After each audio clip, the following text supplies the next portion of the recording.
আসসালামু আলাইকুম। বীর চট্টলা টিভি থেকে আমন্ত্রণ জানাচ্ছি। আমি তানিশা সুলতানা আফিফা।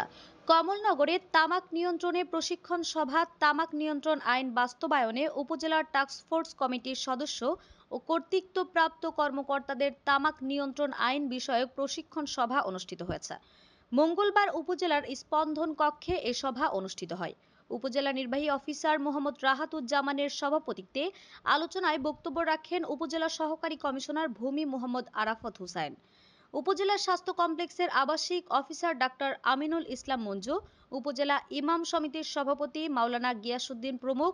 অন্যান্যের মধ্যে উপস্থিত ছিলেন উপজেলার প্রকৌশলী আব্দুল কাদের মুজাহিদ, উপজেলা প্রাণী সম্পদ কর্মকর্তা ডাক্তার ইসমাইল হোসেন, শিক্ষা অফিসার মোহাম্মদ তৌহিদুল ইসলাম, মহিলা বিষয়ক কর্মকর্তা মোর্শেদ আলম, কমলনগর প্রেস ক্লাব আহ্বায়ক Musakallimullah, UP chairman master Mohammad Saifullah.